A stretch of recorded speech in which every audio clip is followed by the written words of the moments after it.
गेल्या 25 वर्षापासून प्रभाग क्रमांक 3 मध्येच उभारलेला आहे, प्रभाग क्रमांक 3 मध्येच निवडून आलेला आहे. आत्ताही प्रभाग क्रमांक 3 मध्येच उभारलेला आहे.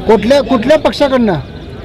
मी तसं तर फार जुना भारतीय जनता पार्टीचा कार्यकर्ता आहे, पण अलीकडच्या काळात लोकप्रतिनिधींनी सच्चा कार्यकर्त्याला उमेदवारी देण्यापेक्षा लुच्चा कार्यकर्त्याला द्यालेत.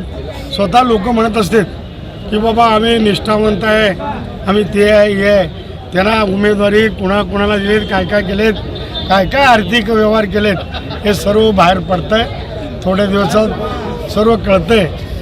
ज्या जुन्या लोकांना न्याय पक्षाने दिले नाही ते आता उघडं करण्यात येईल. पक्ष कोणता तुमचा? आपण सभागृहामध्ये एक अभ्यासू नगरसेवक म्हणून एक माझी सभागृह नेते म्हणून आपण काळ गाजवलेला आहे.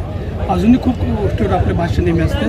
काय सांगाल, कशामुळे आपलं तिकीट कट झालं किंवा काय तुम्हाला शिंदे सेनेमध्ये जावं? मला भारतीय जनता पार्टीचे आमचे प्रदेशाध्यक्ष रवींद्रजी चव्हाण साहेब, आमचे मुख्यमंत्री देवेंद्रजी फडणवीस साहेब किंवा सोलापूरचे आमचे अध्यक्ष वगैरे आम्हाला माझं उमेदवारी कट केलेलं नाही.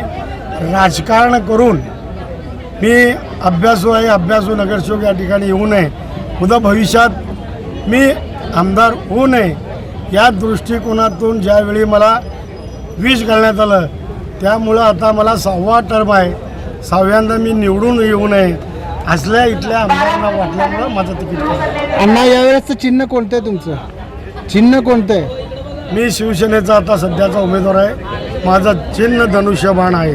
पॅनल कोण आहे तुमच्याबरोबर पॅनलमध्ये? माझं पॅनल मध्ये बाजूलाच माझ्या सुरेश बुद्री आहेत.